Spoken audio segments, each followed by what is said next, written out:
Yo, what's good, y'all? It's your boy here.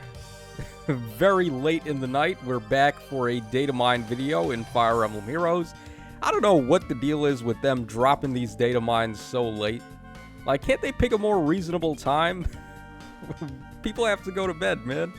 Alright, regardless, we have the Datamines for the Ymir banner and more. I'm definitely going to be summoning on the banner, and I think I'm also going to live stream as well. It seems to go over pretty well with people when I live stream at the update. So, like, while I'm playing the story and grinding up orbs, people are summoning with me in the background just to have a little bit of noise. So, pretty cool. Alright, we have Holoforms units right here. These are going to be the units for this round. Let's make this a little bit bigger. So, we have Ygritte, we got Guinevere, we have the Bunny Fear, and then we have Bunny Narshan.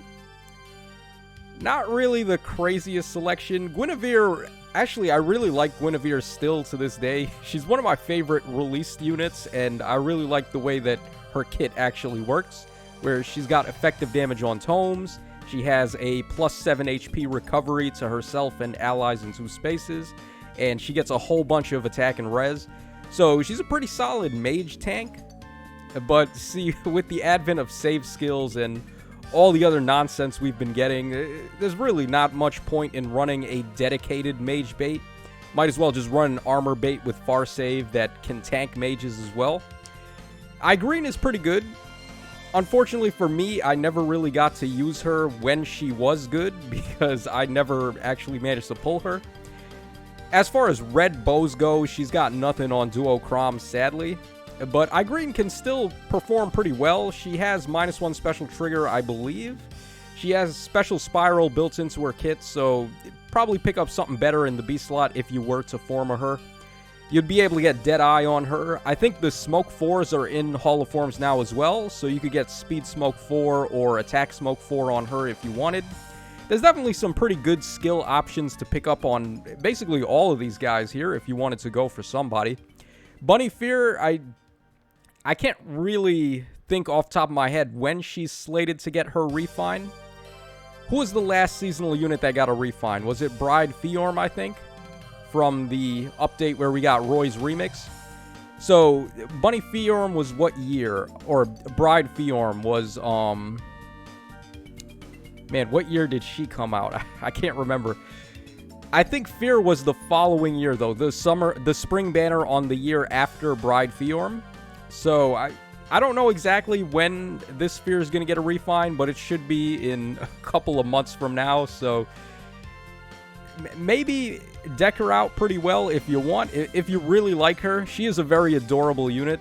She's one of the cutest characters in the game. So, I mean, hopefully her refine is pretty good. She's a solid unit to go for Gale Force options, but I don't know. There's just no telling how good she'll be until we see that refine. And then Spring Narshan is just a total crapshoot. This guy is a wash. I would not bother building him right now. So, there you guys go. We have Ygritte, who's been power crept, Guinevere, whose style of play has been power crept, and then Fear, who's just an enigma until we know what her refine does. So those are the Holoforms units. Okay, then we have this here, which is pretty interesting. So we're getting a new customization support pack. They said they were going to be doing these pretty often, so here is the next one. And what we're going to be getting out of this one is actually 2 backgrounds that you can use to change on your heroes' profiles. So they added this new feature here where, you know how your characters have a different background when you click on them and you go to their status screen? So normal characters, I believe they just have the regular barracks background, and then if you have them with summoner support at S, they actually show the wedding background. So now you can change that to whatever you want. And we're going to be able to change to the beach backgrounds, and there's a couple more of these that we're going to take a look at. So here is going to be one of those backgrounds. This one is going to be free. All players are going to get this. No money involved, so that's very nice. Hopefully they do that with the castle backgrounds as well. We need some more castle backgrounds. Now that they've added this feature, we're going to need more of these backgrounds. So anytime they give us these aesthetic changes for free, it's always a good thing. Here we have a library with Faye the Owl on an owl roost right there. So pretty cool, and the example they used was Celica, because She's holding a book. She looks like a librarian herself, so I guess pretty good fit there. Okay, and these are going to be the paid ones that we can get. So the pack is going to be $8.99, basically $9 US. You're getting 13 plus 6 orbs, so 19 in total. Not really the best orb to money ratio, but if you're going to buy this at all, it's pretty much going to be for these backgrounds and not necessarily for the orbs. So it's not really a bad price. 10 bucks, just about the cost of the Fey Pass. So if you want to get it, then by all means. It's just going to make you have a little bit more fun with your characters and how you can customize your own unique box to suit your own purposes. So, not too bad. Both of these beachy backgrounds look pretty cool. But I don't think it's for me, honestly. If I'm ever going to spend money, it's probably just going to be on the Fey Pass at this point to go for a Spark if I need it. But that's just me. Okay, then we move on to the new characters. So we have their stats, we have their boons and banes, and of course, we've got info on the GHB character. So we're going to start with Ymir because she's been the talk of the town ever since we got that trailer the other night. So here is her artwork. It's very gorgeous. I love this artwork. She's one of the best designed OCs ever, I think. And like the waterfalls coming out, all of the trees, the greenery everywhere, the birds flying. Her herself, she looks all happy and bubbly. I love this artwork a lot. I'm going to be trying to summon her tonight once I start live streaming. So just about in 2 hours and 12 minutes from now, I'm going to go live and we're going to try to get her. Okay, here is the attacking artwork. Once again, making her look all happy and bubbly and full of life as she is the god of life. All right, very happy, very happy lady there. We got some yellow birds flying out to go with the blue birds and a couple of butterflies as well. All right, then the injured artwork there. I don't really know if I approve attacking such happy ladies, but there you guys go. All right, so her stats are going to be 38 HP. We got 40 attack, 26 speed, 35 defense, and 34 res. That gives her a BST overall of 173. So just about in line with these melee cavalry units now. And she does have one super boon, which is going to be in plus attack. Given that attack is her highest overall stat, I guess that makes sense. So really what's the selling point to her is her C skill, which can grant the drive miracle effect to allies in 2 spaces. That's such a dumb effect, in my opinion. A lot of people have been talking about it, and like, they're thinking about it in terms of running with save armors to just juice up your defenses. But the first thing that I thought of when I saw the trailer and I saw Drive Miracle was, why not just run it on your offensive units and make them unkillable, right? So like, instead of making your tanky units tankier, why not take a unit that's not supposed to be tanky and allow them to survive a hit? So let's say someone really quick that has no follow-up, so they're not going to get hit twice. Her miracle effect has a pretty steep condition on it, honestly. You got to be over 75% HP when you get hit. So assuming the foe is able to double you, if their first attack knocks you below 75% HP, and then the second attack would finish you off, I don't believe her miracle is going to proc. So there are definitely some ways to get around her miracle effect.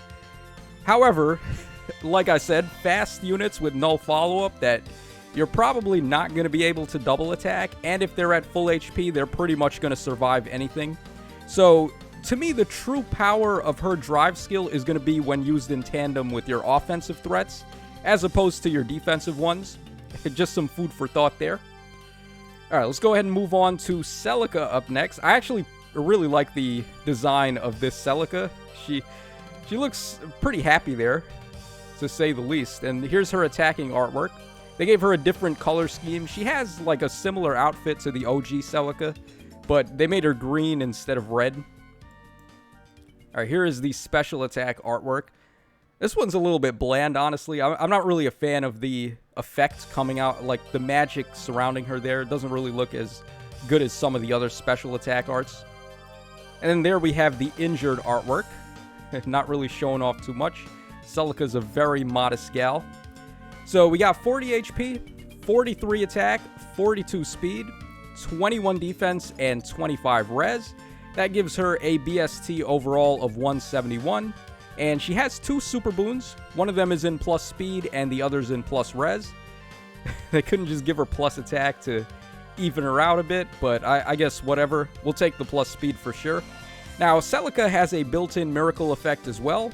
However, hers is a little bit easier to proc than the one you're going to get from Ymir, because she only needs to be over 25% HP when hers activates.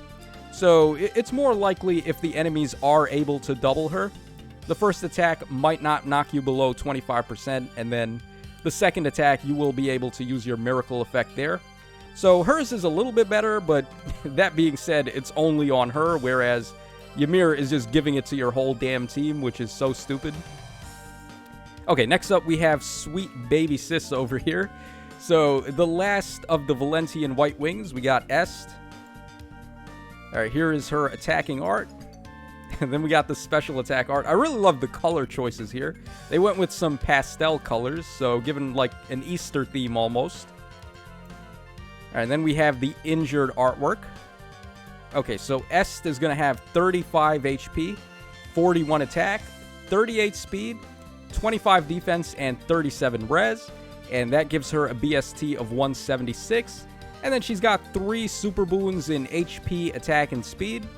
I don't really understand why they don't just do that for all the other 5-star exclusives. Like, just give them a whole bunch of super boons, because now that we have the broccoli florets, you can have multiple super boons on a character, so I mean, I don't know. It's not like it's easy to get the florets either, right? So it's not like it makes it unbalanced by just giving all these characters a bunch of super boons, but whatever.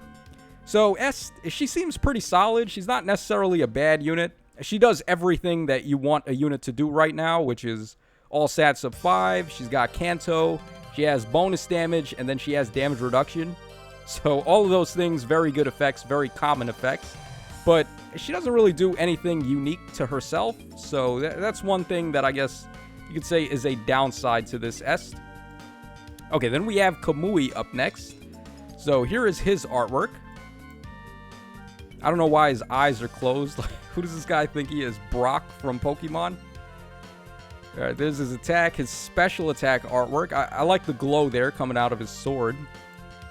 And then finally, the injured art. This one's pretty cool, too. I actually like this action shot quite a bit. Okay, so Kamui's stats, he's got 44 HP, 38 attack, 41 speed, 36 defense, and 22 res. So that gives him a 181 BST. And then he has a super boon on plus speed. So with that, he's going to jump into the 185 bin, and he's going to score pretty much on par with most of the infantry units we've been seeing lately, where they score in the 185 bin. So stat-wise, this guy's a 4-star, so he's a possible merge project if you wanted to go for him. He's got pretty solid speed, pretty solid defense and attack, and then his res is a dump stat, but then he makes up for it by having a little bit more HP than normal. Overall, I would say he's okay. He's not, like, terrible or anything, but comparing him to Yanfei, it's pretty obvious who's going to be the better of the two. I think Yanfei just takes the cake. He has that perf weapon with all the juicy effects, and Kamui's not going to be able to just have an inheritable sword that's going to give him all of that effect. So, unfortunately for him, I think Yanfei is just better. And comparing him, I guess we could compare him to Scatcher, who has a lot more defense, and then he's got, like, mostly attack and defense, and then his speed is not really that great, but his res, I believe Scatcher's res was okay. I can't remember off top.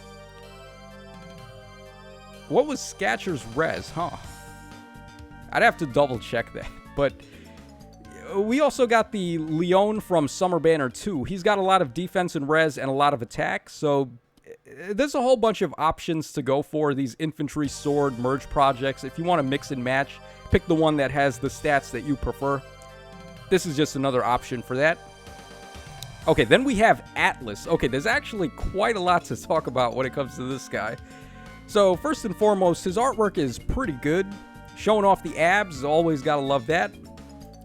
Alright, here is the attacking artwork. And we got his special attack art. I really like the effects on this one, like the sand coming out of the ground and then the wind on his axe. Looking pretty good. And then finally, his injured artwork. So, why is this guy so interesting? Let's take a look. So, he's got 46 HP, 43 attack, 37 speed, 34 defense, and 27 res. And that gives him a BST of 187. Yeah, you heard that right. 187 BST. He is an infantry axe unit. So this is the first time we've ever had an infantry unit that scores in the 190 bin. He has a super boon on defense, but it doesn't really matter. I guess you could go for plus defense, but any single stat that you go for to get the plus on, it's going to put him in the 190 bin. So he scores as high as Winter Manuela, who up until this point was the highest scoring Merge Project character. So Atlas, man, this guy is holding it down. He's going to be one of those units you want to merge up to plus 10 ASAP. Just snag your copies of him whenever you can. Unfortunately, he's not going to be featured on the banner. He's one of those Baltus situations where they just threw him into the game and he's not going to be featured. But over time, you're gradually just going to be able to get him to plus 10 by summoning. So definitely keep an eye out for this guy. Very useful, very good for scoring. And then finally, we have the meme lord, the brigand boss. This guy, just like Gatekeeper, how they've had so many rallies for that character. Brigand boss, I think he was going to be like the next meme character to rally behind for Choose Your Legend 7. But they went and just did the dirty work for us and added him to the game. So here's his artwork. And we got the attacking artwork there, and then the special attack art. Pretty nice effect on the axe with the wind. And then finally, his injured artwork. So, Brigand Boss, is this guy going to live up to the memes? Is he going to actually be good? Let's take a look. So, 45 HP, 42 attack, 35 speed, 35 defense, and 24 res. Gives him a 181 BST, and then he's got plus attack and plus res for super boons. What does this guy look like? Just right off the bat, who does this remind you of? Gonzalez, right? The actual recruitable brigand, the actual good brigand, the best brigand, the only brigand we ever got to recruit. I would say Gonzalez probably, just for all those reasons, and also because he's got the better artwork, I would say just build Gonzalez instead if you had a choice between the two. Or maybe you're just a meme lover and you want to build this guy regardless, then by all means, I guess he's not terrible.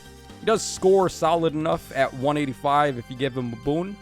So you could certainly make do with him, but as far as infantry axes go, both him and Gonzalez are no match for the likes of Baltus, in my opinion, who has a workable res stat. Or also the young Ross that or not Ross, the young Boyd from the Baby Tellius banner. Those two are probably the axes you want to go for. There's also Ninja Shamir as well. She has a little bit more speed than all of those guys, so she can work to some speedier builds. Okay, and finally for Brigand Boss, this is going to be his kit. He comes with the Vulture Axe Plus, basically just Plegian Axe, except I guess here's a different version of it, the one with the Vulture in the name. So not too bad of an inheritable axe, but we already had this on Plegian Chris, so just another copy of it if you want more of it. Alright, then he's got Dragon Fang at 4-star. Oh, why did they skip the... They skipped the rest of his skills to show off Celica there. I guess we can take a look at this. So, Celica comes with Infantry Null Follow-Up 3, which is going to be a new C skill that basically grants allies in 2 spaces Null Follow-Up the status effect. It's only going to grant it to infantry allies, though, so it's a little bit restricted. And, okay, you do need to win a speed check to get this effect to proc. Yeah, oh, that's a little bit worse than I thought it would be, because I think regular Null Follow-Up does not have a speed check on it. So the status effect of Null Follow-Up is actually slightly worse than the real Null Follow-Up is. So that kind of bites, but I guess it is what it is. Okay, then on Brigand Boss, he has Chill Speed and Defense 2 at 5-star. They decided to go back to the chill skills on these Grand Hero battle units, as if we ever needed those in the first place. Surprised they didn't just give him chill attack, right?